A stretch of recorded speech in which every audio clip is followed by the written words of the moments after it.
Hello, my name's Hiwan, but everyone calls me Lauren. And here at MAST Education, I teach AP English Literature, Language, and US Gov. As for this is the experience part. I've taught in a variety of different settings in high school. I led a program that taught English as a second language to elementary students for 4 years, and I also volunteered at my school's writing center. I had a part-time job at an English tutoring center and did private tutoring, teaching students writing and grammar. I have experience with a variety of different types of writing and won a regional gold key in the 2014 Scholastic Art and Writing Awards for my personal narrative. So today I have a question 1 from the 2012 AP Lit exam. This exam has 3 types of essays. Question 1 is analysis of poetry, and question 2 is analysis of prose, and question 3 is analysis of a book. So in this question 1, which addresses the poem Thou Blind Man's Mark, it asks you to analyze how poetic devices help to convey the speaker's complex attitude toward desire. So feel free to pause the video for a moment and read over this poem and come up with some insights of your own. So a good literary analysis must have a good thesis. So when I read this poem, I realized that the poetic devices the author uses are diction and imagery. So these are the literal elements I will look at. However, when I was reading the poem, I also realized that the author implied that desire was an inescapable part of human nature. So in my thesis, I will address those key elements. So my thesis will talk about diction and imagery, as well as desire as an inescapable. So this will be my thesis. If you look at the first 4 lines of the poem, the author firmly establishes his dislike for desire by using words such as scum, dregs, and snare to describe desire. We can clearly see that he does not like desire. And the third line reveals why. He believes that it is a band of all evil, the cradle of causeless care.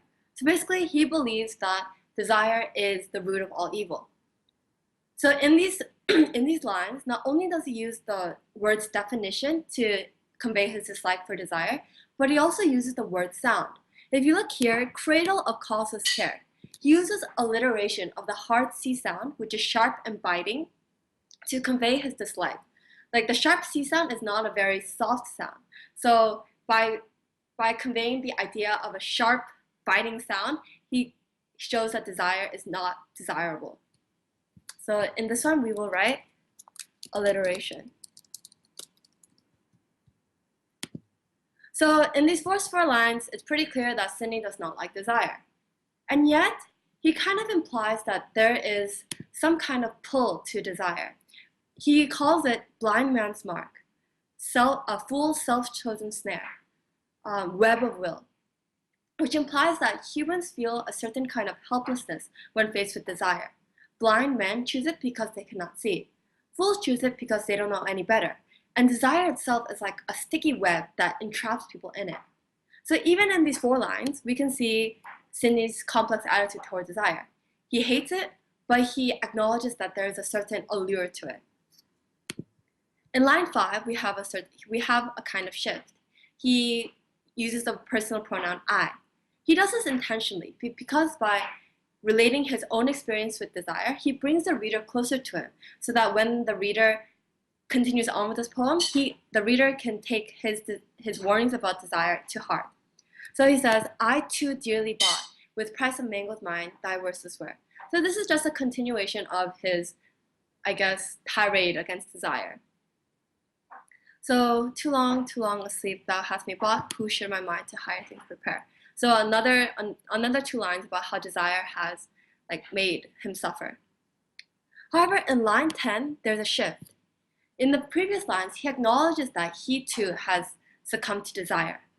Yet, desire has not ruined him. We can see this by the phrase, in vain.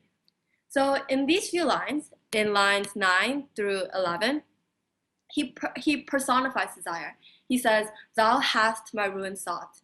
Thou madest me to vain things aspire. This gives the image of desire as someone who's actively trying to bring him down. It gives the image that desire is actively trying to destroy him.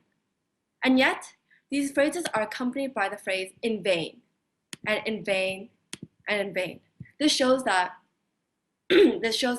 although he has encountered desire, he has not been destroyed by it, which again adds to his complex attitude toward desire.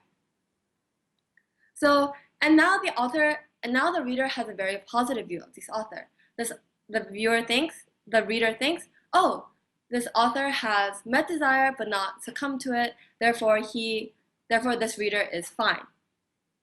However, this attitude persists only up until the very last line. He says, desiring not, but how to kill desire. The fact that he desires to kill desire means that he is very much in the throes of desire.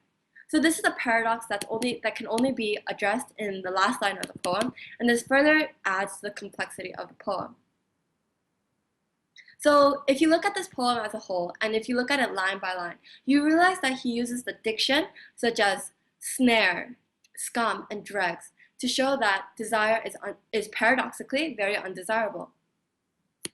And from line 5 to here, he personalizes the poem in order to bring the reader closer to him.